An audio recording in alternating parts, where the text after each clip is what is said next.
Now P production P can be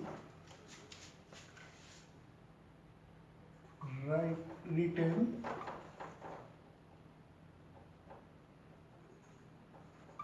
as rule number 1 for push operation. By push operation means multiple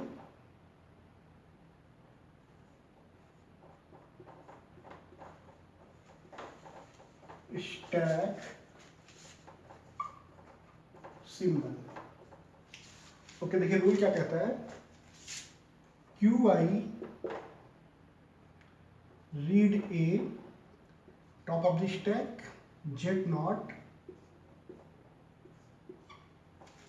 then interstate QJ comma stack symbol is A1 A2. Then write the rule starting with QI, then top of the stack comma state,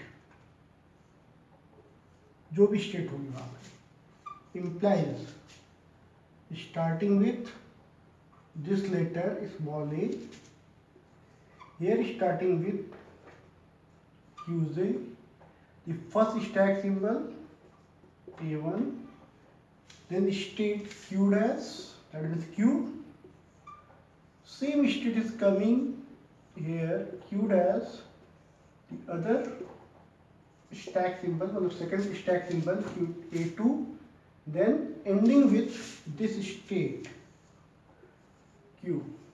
This is the rule for push operation.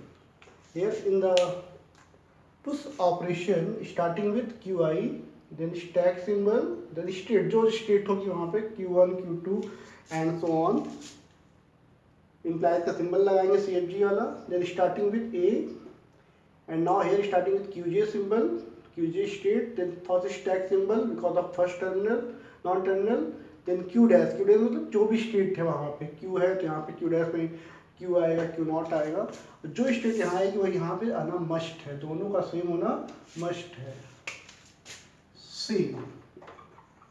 Then second stack symbol and ending with this symbol, जो state यहाँ पे आएगी वही state यहाँ आना must है. Okay देखिए apply करते हैं एग्जाम्पल लेके कैसे इसको अप्लाई करेंगे. तो now we take example Q naught state read A top of the stack Z naught, then Q1 state and A Z naught. It is a push operation according to me because multiple stack symbols, so this is push operation. So for this we write the production in square bracket starting with Q naught, then the stack symbol Z naught, then Q state. Here Q is what? Q naught and Q1. Here in this case Q is equal to Q naught and Q1 state.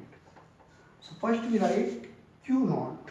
For Q naught implies, तो क्या लेंगे यहाँ पे starting symbol जो आया था middle पे, यहाँ पे क्या आ रहा है A. So we write here small a, then starting with QJ, तो यहाँ QJ क्या है Q1, comma the first stack symbol here small a, then state Q dash, that is Q naught, so Q1, first we write here Q naught and remaining part Q naught में दोनों same होना चाहिए, तो Q naught comma the stack symbol, the other stack symbol is Z naught and ending with what, जो यहाँ पे था, यहाँ पर क्या है Q naught, so we write at the end Q naught. Okay, now for Q naught here we put Q naught and further we write for Q1 state A Q1 comma A comma, now अब यहाँ पे Q1 रखेंगे क्योंकि Q dash में दोनों एक ही चीज़ है, तो Q naught Q1, Q1 आया तो यहाँ पे Q1 and ending with Q not ही रहेगा। इसको मैं लिख दे रहा हूँ Q not Z not. Q not के लिए एक बार मैंने क्या रखा है यहाँ पे क्यू नॉट, एक बार मैं क्या रख रहा हूँ क्यू वन। तो लेकिन एंड में क्या आएगा Q naught. And now Q naught top of the stack Z naught, then Q में क्या बचा अभी मेरे पास Q one state. So we write Q1 implies small A, starting इसी से होगी जो स्टेट है। तो Q1 कॉमा पहला stack symbol A, then state either Q naught रखेंगे फर्स्ट टाइम, Q1 के एक बार Q नॉट एक बार Q1। तो पहले Q नॉट, नाउ दोनों सेम स्टेट होती है Q naught, then stack symbol Z naught ending with this Q1 and Q naught, Z naught, Q1 A, Q1 A, Q1 one time Q naught, one time Q1, और ये हमारा change हो जाएगा। देखते समझ में आ रहा है कि स्टार्टिंग तो Q नॉट से होगी, बीच में Z नॉट आएगा, वन टाइम यहाँ पे Q रखेंगे तो Q नॉट में एक बार Q नॉट रखा है, एक बार मैंने Q1 रखा है। लेफ्ट हैंड साइड के बाद राइट हैंड पे स्टार्टिंग स्मॉल ए से होती है, then the starting state Q1 Q1 Q1, the first stack symbol A, one time state Q naught, then Q1 मतलब Q नॉट के एक बार Q1, Q नॉट एक बार Q नॉट के लिए Q1, ऐसे Q1 के लिए Q नॉट और Q1 के लिए Q1। Then for second stack symbol Z not Z not Z not, तो one time same state Q not to Q not, Q1 to Q1, Q not to Q not, Q1 to Q1, and ending with what, ending Q not है तो यहाँ पे Q not आएगा, Q not है तो Q not आएगा, Q1 है तो Q1 आएगा, Q1 है तो Q1 आएगा। It is a rule for multiple stack symbol.